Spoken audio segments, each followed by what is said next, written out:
наше годичное собрание открытым, потому что кворум имеется, да? И приветствую вас в стенах Академии наук, которая более 30 лет аккумулирует весь научный потенциал республики, развитие, социально-экономическое развитие нашей республики во многом значимо и зависит от научного сообщества, развития и прикладных, и фундаментальных исследований, да, технологий, которые входят в нашу повседневную жизнь.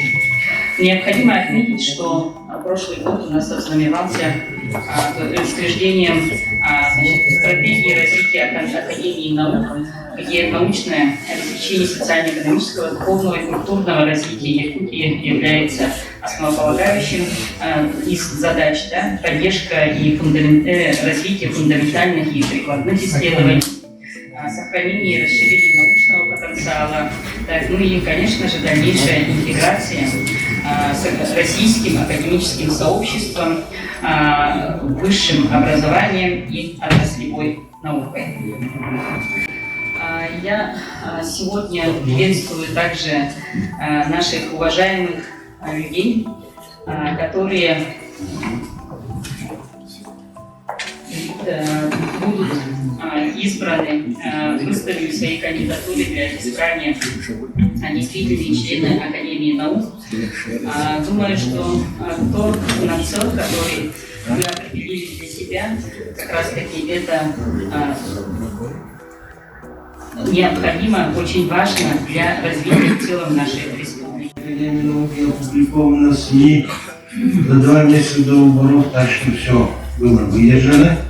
Положение наименования специальностей были определены президиумом с учетом рекомендаций Объединенных ученых советов и согласованы с учредителем Академии наук главой Республики Саха-Якутия Айзеном Сергеевичем Николаевым. Выписка из протокола президиума Академии наук есть. Наименование специальностей вакансий действительных членов Академии наук представлено на слайде. Да? Первое – это гуманитарная наука.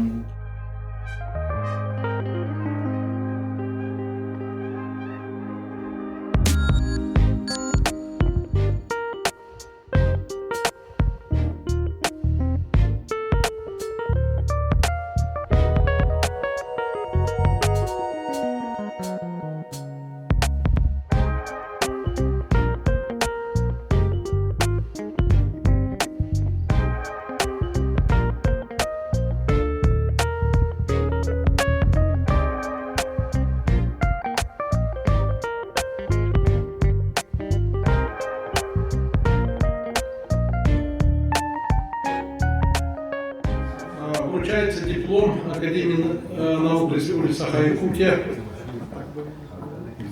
за избрание действительным членом Академии наук Республики Саха-Якутия Боякова Сардана Ильинична. Пожалуйста.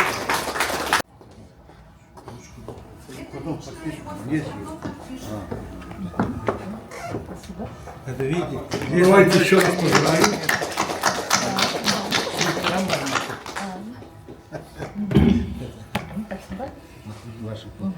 А тут вот. Чуть повернитесь.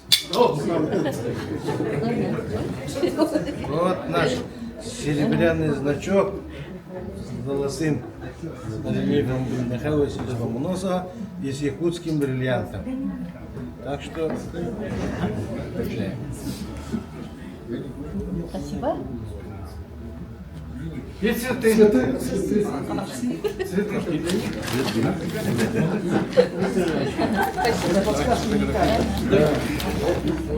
Академии наук Республики Саха-Якутия вручается Федорову Валерию Иннокентьевичу.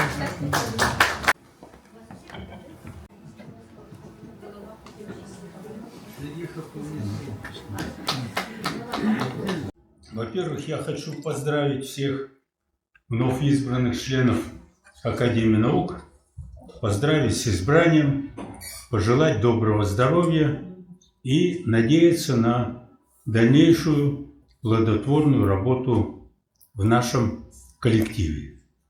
Это первое. Второе, вот я хотел бы продолжить тот вопрос, который поднял, значит, в своем выступлении и Виктор Васильевич, и, значит, наши коллеги говорили об этом. Значит, в свое время у Академии наук был научно-организационный отдел. И, надо сказать, отдел был большой. Там было 4 человека. И этот отдел работал по госзаданию министерства.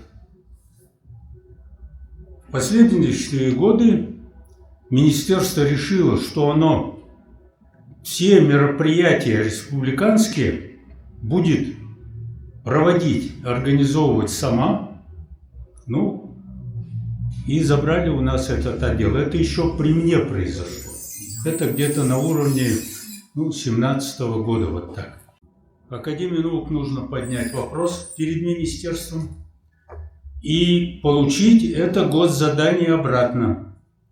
Потому что в те годы мы имели госзадание на проведение всех конференций в республике, которые шли с участием финансирования по линии правительства республики.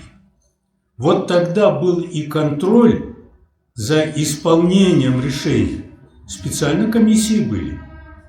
Тогда и сама Академия наук выступала в роли интегратора всех процессов научно-организационных, которые были в республике.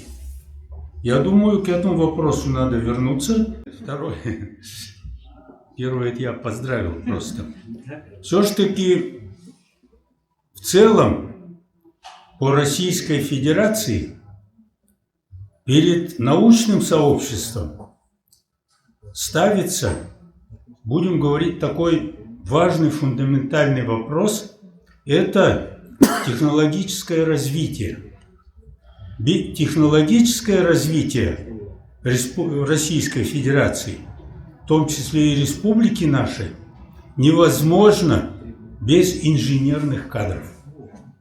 Нашей Академии наук ни в коем случае не надо, нельзя терять членов Академии наук в той или иной степени связанных, значит, вот с инженерным направлением. Это и науки о земле, это и строительный комплекс, это и переработка. Ну, это как мое пожелание, все-таки руководство Академии наук, президиум, обратить на это внимание.